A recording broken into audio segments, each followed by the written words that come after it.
Hej og velkommen til den video. Okay, i dag skal jeg snakke om min yndlingslipglosser. Og 3 af mine yndlingslipglosser, så jeg prøver lige at finde dem, så jeg klipper lidt i det. Okay, nu har jeg fundet nogle. Jeg har fundet de her 3 her. Ja, altså den her, jeg elsker den, fordi at den er ikke sådan, den gør ikke sådan læber helt lille af. Men det mærkelige ved den, det er, hvis man skraber lidt af, så penslen blå-grøn-agtig. Okay.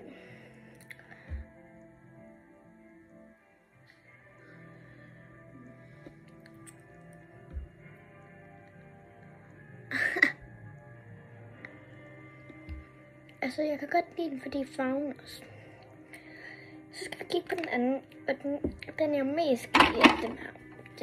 Den kommer vi til sidst. Okay, nu skal vi snakke om den her. Altså, den er jeg også helt vildt vild med. Fordi at også farven også. Og duften. Ej, den er bare så dejlig.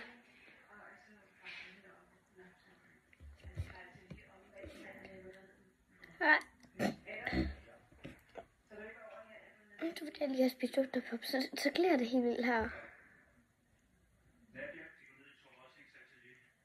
Okay. Jeg er ikke så god til at lægge lipglas på. Okay, men det her det er i hvert fald. Okay, den næste, altså jeg kan godt lide den. Fordi den også giver sådan. Så det var en af dem også. Nu er vi kommet til den sidste. Fordi jeg har haft en her fra Team, men der var en stolt pris. Nu har vi købt en fra Matas. Og det specielt er... Ja.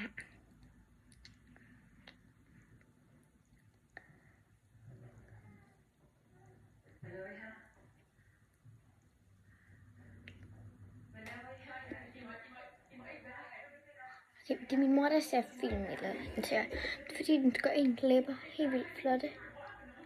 Okay, hvis jeg ligger der. Så måske ligger sådan noget.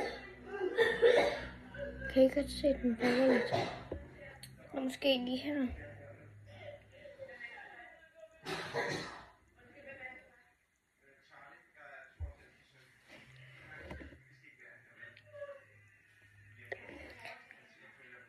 Men hvis jeg lige prøver at vise mine fingre her. Og nu putter jeg noget på.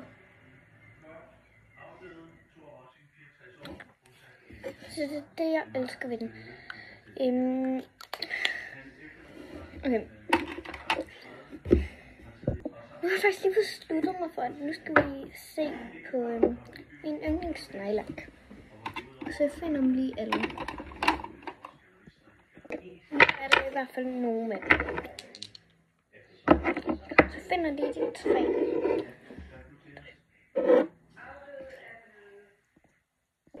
Nu har jeg valgt den her, fordi jeg elsker farven. Den er så dejlig. Men jeg kan ikke åbne den, så det er bare lidt minus. Den her, den kan jeg også godt lide for farven. Det er jo samme mærke. Den er købt i normalt, tror jeg. Ja, det tror jeg. Og den her, det var sådan en juleklem. Ja, den kan jeg også godt, fordi farven også. Nå, så det var min video for i dag.